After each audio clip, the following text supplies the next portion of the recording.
Hello friends, welcome to OT Medical Lecture. So today discuss about inhalational anesthesia. यानी इस video में हम explain करेंगे इनहेशनल एनेस्थेटिक एजेंट। इसमें देखेंगे number 1 inhalational gas, number 2 inhalational volatile liquids, number 3 pathway of inhalational anaesthetic agent. इसमें देखेंगे oxygen, nitrous oxide classification देखेंगे। फिर नंबर 4 में देखेंगे मैक यानी मिनिमम एल्व्यूलर कॉन्सेंट्रेशंस को देखेंगे किस तरह वर्क करता है। के बाद इसका एजेंट्स को देखेंगे, इसका मैक देखेंगे, उसके बाद पोटेंसी देखेंगे, देन कलर कोडिंग देखेंगे। तो चलिए वीडियो स्टार्ट करते हैं। वीडियो स्टार्ट करने से पहले अगर चैनल को सब्सक्राइब नहीं किए हैं तो चैनल को सब्सक्राइब एंड लाइक कर ले। तो चलिए स्टार्ट करते हैं। जनरल एनेस्थेसिया के पहले टाइप्स को हम लोग देख रहे हैं। इनहेशनल एजेंट होता है, उसके बाद इंट्रावेनस होता है। तो हम आज पढ़ेंगे इनहेशनल में गैस नाइट्रस ऑक्साइड होता है, उसके वोलेटाइल में होता है ईथर, हेलोथेन, आइसोफ्लोरेन, डेसफ्लोरेन, सेवोफ्लोरेन। तो इस चीज़ को आज हम लोग पढ़ेंगे और इसे नेक्स्ट वीडियो में डिस्कस करेंगे। Inhalational anaesthetic agent inductions and maintenance agents of general anaesthesia act on CNS, यानी कि हम लोग का जो चेतनाहीन करता है और एनेस्थेसिया को मेंटेन करता है, जनरल एनेस्थेसिया को। और ये एक्ट कहाँ करता है? सीएनएस पे करता है, सेंट्रल नर्वस सिस्टम पे जा करके ये वर्क करता है। वहाँ पे एक्ट करने के कारण बॉडी कॉन्शियसनेस को लॉस कर देता है और सिग्नल ब्रेन तक नहीं ट्रांसमिट हो पाता है। चलिए इसका पाथवे को हम लोग पढ़ते हैं। Pathway of inhalational anaesthetic agent, इसमें क्या होता है? स्टार्ट करता है कहाँ से?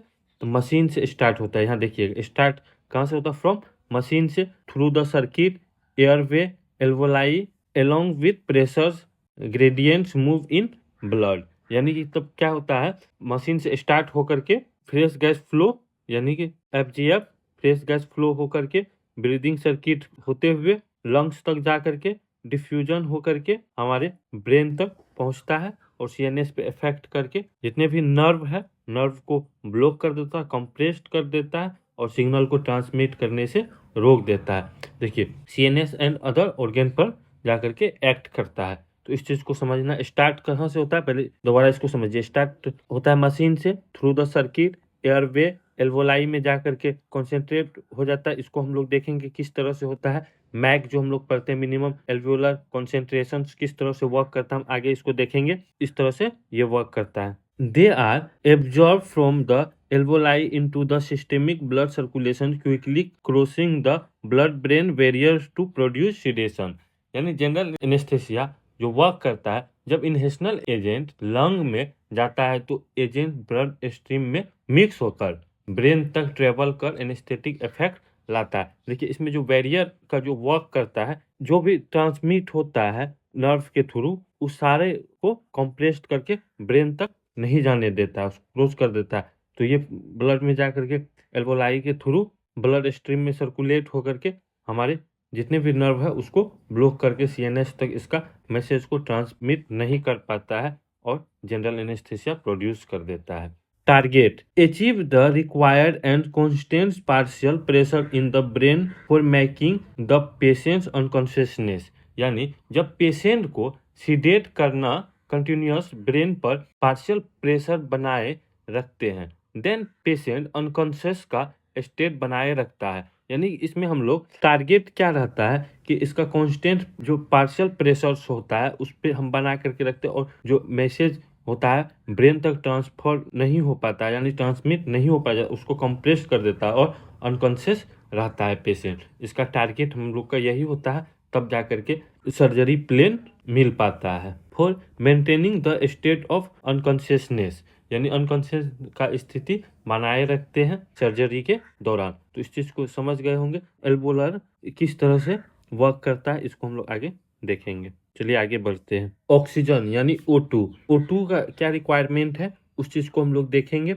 उसके बाद नाइट्रस ऑक्साइड का भी क्या रिक्वायरमेंट है इसको भी हम लोग जानेंगे। ये हम लोग एनेस्थेसिया मशीन वाले वीडियो में पढ़ चुके थे, इसमें भी भाषा देख लेते हैं। Require O2 30%, carrier gas 70% N2O to carry inhalational agents to CNS to produce general anesthesia। Mandatory gas है। देखिए ये गैस जरूरी होता है। कहीं पर 33% भी मिलेगा, ये 66 मिलेगा, तो इस चीज को भी ध्यान रखिएगा। इसका मेन रिक्वायर्ड क्या होता है, 33% प्लस 66% प्लस 1% इनहेशनल एनेस्थेटिक गैस, यानी कि ये कॉम्बिनेशन बना करके तब जनरल एनेस्थेसिया प्रोड्यूस करते हैं। ये समझ में आ गया होगा, यानी ये मोस्ट इम्पोर्टेंट है कैरी गैस। और हम लोग एनेस्थेसिया मशीन वाले वीडियो में पढ़े थे, इसका जो नोब होता है, ऑक्सीजन का नोब व्हाइट कलर का होता है और बड़ा होता है, यानी लार्ज होता है। नाइट्रस ऑक्साइड ब्लू कलर का इसका नोब होता है और ये छोटा होता है, ये बड़ा होता है, ये थोड़ा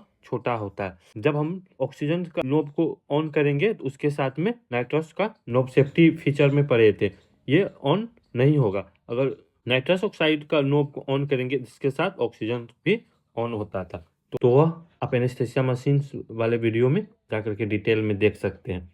तो हम लोग अब देखेंगे नाइट्रस ऑक्साइड, ये क्या इनहेशनल एनेस्थेटिक एजेंट है।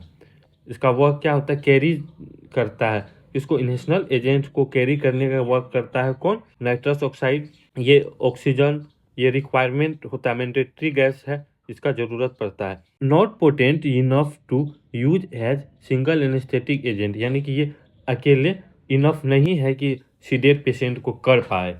नॉट कंप्लीट एनेस्थेटिक एजेंट, ये पूरा कंप्लीट एनेस्थेटिक एजेंट नहीं है, सिर्फ कैरी का वर्क करता है और इसमें भी एनेस्थेटिक पोटेंसी होता है। The patients would not achieve surgical anaesthesia plane, सिर्फ इससे दे करके हम लोग एनेस्थेसिया प्लेन नहीं ला पाएंगे। स्टेट ऑफ जनरल एनेस्थेसिया में हम लोग पढ़े थे पिछले वीडियो में, उसको भी अगर डिस्क्रिप्शन में देंगे उसको भी जाकर के आप समझ लीजिएगा कि प्लेन क्या होता है, इसका स्टेट क्या होता है, वहाँ वो हमको क्यों रिक्वायरमेंट, उसको ज़रूरत क्यों उसका होता है, तो वो आगे देख लीजिए। सर्जिकल प्लेन लाना होता है तब जाकर के सर्जरी होता है। ये क्या है, कैरी गैस है। आई होप क्लियर हो गया होगा। तो चलिए आगे बढ़ते हैं। क्लासिफिकेशन, इसका फंक्शनल इनहेशनल एनेस्थेटिक एजेंट जो है, इसका क्रियात्मक वर्क है, उसको हम लोग देखेंगे। पोटेंट इनहेशनल एनेस्थेटिक एजेंट, इसका क्या पोटेंसी है उसको हम देखेंगे। इस कितना, देयर आर 2 ग्रुप में है, carries gas N2O, nitrous oxide अभी जो पढ़े थे, जेनोन लेटेस्ट इनहेशनल एजेंट्स है। इसका यूज बहुत कम होता है, रेयर केस में होता है। Not use because of high cost, इसका कॉस्ट बहुत ज्यादा हाई कॉस्ट है, इसीलिए इसका यूज बहुत कम होता है। कैरीज गैस में N2O का यूज ज्यादा होता है। इसका कितना 66% हम लोग यूज करते हैं, तो इस चीज को देखना है। और 33% इसका O2 और 1% इनहेशनल एनेस्थेटिक एजेंट, जो ये अभी हम लोग देखेंगे। न्यू इन क्लिनिकल यूज, यानी अभी जो हम लोग यूज कर रहे हैं क्लिनिकल में, उसको हम लोग देखते हैं। हेलोथेन का यूज हो रहा है, उसके बाद आइसोफ्लोरेन का हो रहा है, सिवोफ्लोरेन का हो रहा है, डेसफ्लोरेन का हो रहा है। मेथॉक्सीफ्लोरेन जो एनफ्लोरेन, इसका यूज नहीं हो रहा है, यानी नॉट इन क्लिनिकल यूज, इसका क्लिनिकल यूज अभी नहीं हो रहा है। सबसे ज्यादा किसका हो रहा है, देखिए हेलोथेन, आइसोफ्लोरेन, सेवोफ्लोरेन, डेसफ्लोरेन, अभी मोस्टली यही इनहेशनल एजेंट का यूज होता है। All not in clinical use, ये तो पता है। सबसे पहले इथर आया था, लेकिन इथर का उस टाइम यूज हो रहा था, अभी प्रेजेंट में नहीं हो रहा है। क्लोरोफॉर्म का भी यूज नहीं हो रहा है, साइक्लोप्रोपेन का भी नहीं हो रहा है, ट्राइलेन का भी नहीं हो रहा है। तो इस सब का अभी नहीं हो रहा है, प्रेजेंट में भी यही चारों का हो रहा है, आइसोफ्लोरेन, सेवोफ्लोरेन, डेसफ्लोरेन और हेलोथेन, ये ऑल अभी प्रेजेंट्स में यूज हो रहा है। ये अगले वीडियो में इन सबको हम लोग डिटेल में देखेंगे कि इसका यूज कहाँ है, कौन सा पेशेंट में यूज होगा, इसका साइड इफेक्ट क्या होगा। तो पार्ट 2 में हम लोग इसको डिटेल में पढ़ेंगे। चलिए आगे बढ़ते हैं। मैक यानी मिनिमम एल्वुलर कॉन्सेंट्रेशन, इसको हम लोग देखेंगे। Concentrations of inhalational anaesthetic agents required at 1 atmospheric pressures to produce no movement on standardized surgical stimulus in 50% of the test population। यानी मैक मतलब क्या होता है, इसको हम लोग समझते हैं। मिनिमम एल्वुलर कॉन्सेंट्रेशन, किसी भी जनरल एनेस्थेटिक खास करके इनहेशनल एजेंट गैस टाइप्स का बात करें, इसका वह मिनिमम कॉन्सेंट्रेशन जो कि आपका लंग्स में जाकर के 50% ऑफ पॉपुलेशन को जो मूवमेंट है बॉडी का उसको स्टॉप करता है, यानी कि मोबिलिटी कॉज करता है। पेन स्टिमुलेटी को 50% कंप्रेस करता है, यानी इसका जो 50% कंप्रेस करने क्या है, मैक एक टू मैक 50, यानी बॉडी का जितने भी पेन का स्टिमुलेशन होता है उसको 50% ये कॉज करके कंप्रेस्ड करके ब्रेन तक इसका सिग्नल को ट्रांसमिट नहीं कर पाता है, इसीलिए होता है। देखिए इस चीज़ को सबसे पहले हम लोग समझते हैं कि इस कॉज किस तरह से करता है। जब इन्हेशनल एजेंट एल्वोलाई में इंटर करता है तो ब्लड स्ट्रीम में यहाँ एल्वोलाई से डिफ्यूजन होकर के ब्लड स्ट्रीम में पहुंचता है। ये प्रोसेस देखिए किस तरह से होता है। एयरवे जब हम लोग कंसंट्रेशन डालते हैं इन्हेशनल, मान के चलिए आइसोफ्लोरेन का यूज हम लोग कर रहे हैं, वेपोराइजर में दिए, उसके बाद पेशेंट्स को डिलीवर कर रहे हैं, तो एयर वे में कितना होगा, 100% कॉन्सेंट्रेशन होगा। एल्वोलाई में जिस जैसे ही जाएगा तो इसका कॉन्सेंट्रेशन 50% यूज करेगा, यानी 50% एल्वोलाई इसको यूज करके कर पाएगा। ब्लड स्ट्रीम तक जाते जाते 20% हो जाएगा और ब्रेन तक जाते जाते 5% होगा। यही 5% आते आते तक में ब्रेन को जो सिग्नल ट्रांसमिट हो पाएगा ब्रेन तक उसको कंप्रेस कर देता है, प्रेशराइज करके उसको रोक देता है, बैरियर कॉज कर देता है। इस मैकेनिज्म को अगर आप समझ लेते हैं, मैक आप समझ लीजिएगा, यानी बॉडी का 50% पेन को स्टिमुलेट करके उसका जो पेन सिग्नल जितने भी नर्व है उसको कंप्रेस्ड करता है। ये क्लियर हो गया होगा। देखिए हाई मैक, जब हाई मैक होगा तो लेस पोटेंसी होगा।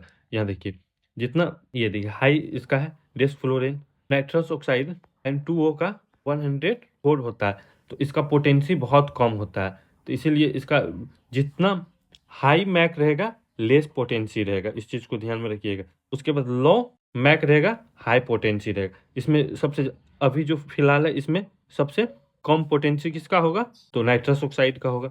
सबसे अधिक पोटेंसी किसका होगा, तो हेलोथेन का होगा, 0.75 का मैक है। आइसोफ्लोरेन 1.3 है, इससे हेलोथेन से थोड़ा सा ज़्यादा होगा, सेवोफ्लोरेन उससे ज़्यादा होगा, डेस्फ्लोरेन का भी उससे ज़्यादा होगा। तो इस चीज़ को भी समझ गए होंगे। फिर से समझते हैं, हाई मैक रहेगा तो लेस पोटेंसी होगा। देखिए हाई जब मैक होगा तो इसका लेस पोटेंसी होगा, अगर लो मैक होगा तो हाई पोटेंसी होगा। देखिए लो मैक है, इसका हाई पोटेंसी होगा, हाई मैक है, लो पोटेंसी होगा।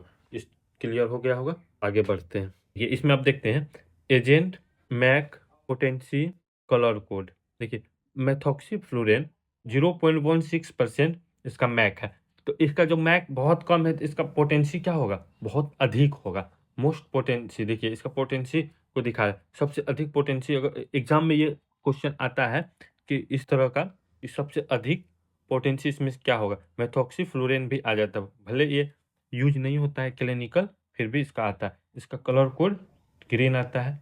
हेलोथेन 0.74, ये तो याद रखना जरूरी है, इससे कम होता है। Red isoflurane 1.17%, purple enflurane 1.7%, orange sevoflurane 2.05%, yellow desflurane 6.0%, blue nitrous oxide 104%, least potent यानी लाइट ब्लू।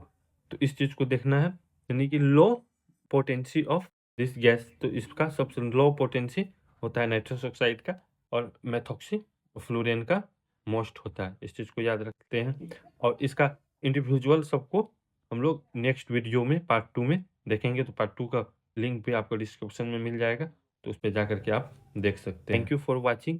और ये वीडियो आप लोगों को अच्छा लगा हो, इन्फॉर्मेटिव हो, वीडियो को लाइक और सब्सक्राइब कर दे, और पार्ट 2 भी जा करके देखें। आइसोफ्लोरेन, डेस्फ्लोरेन, हेलोथेन, जितने भी नेशनल एजेंट हैं उन सबको देख सकते हैं।